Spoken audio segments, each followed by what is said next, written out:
This video is going to be on hypokalemia, which means that there's a decreased concentration of potassium in blood. And there are three main causes of hypokalemia. You can either move potassium, lose potassium, or you don't eat potassium. So the first two causes of hypokalemia are very similar to the causes of hyponatremia and hypochloremia. It can either move or you can lose it, and then there's the addition of the third where you're not eating potassium. So that occurs with anorexia or hyporexia. So the animal's not eating or the animal has a decreased appetite. So now I'm going to talk about lose it for a little bit and then move on to move it.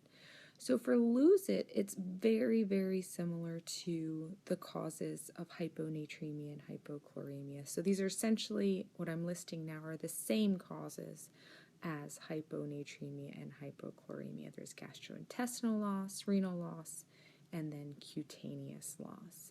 And then once I get these all on the board, I'll then say which ones are not occurring with hypokalemia.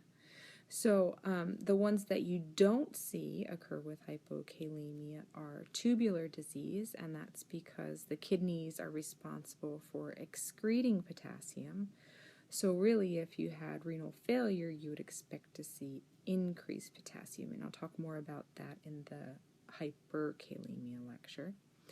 And then the other thing that does not also cause hypokalemia is a lack of aldosterone.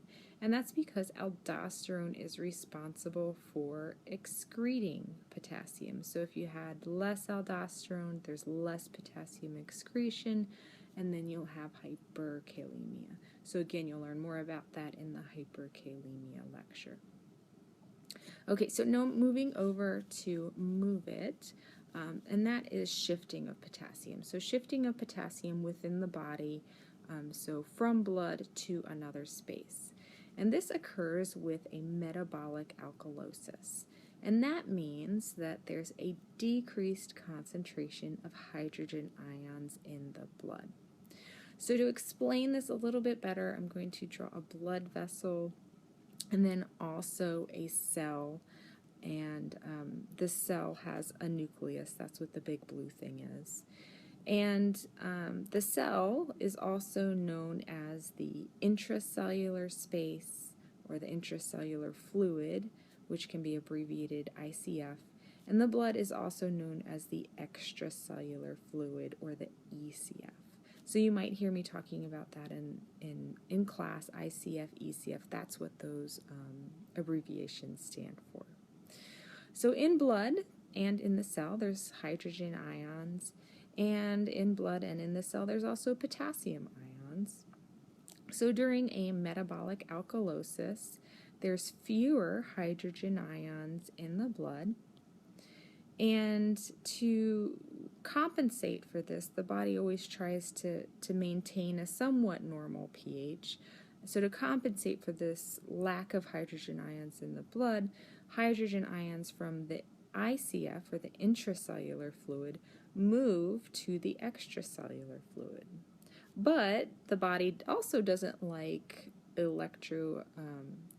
non-electroneutrality state. So to compensate for that loss of electroneutrality, potassium ions move from the blood into the intracellular fluid. This hypokalemia tends to be mild, so usually there's no more than 1 to 2 unit change in the result below the normal reference interval. So those are the causes of hypokalemia. It can be moved or shifted due to a metabolic alkalosis. It can be lost from the body through the gastrointestinal tract, through the kidney or cutaneous losses, or the patient could have anorexia or hyporexia and not intake enough potassium in the diet.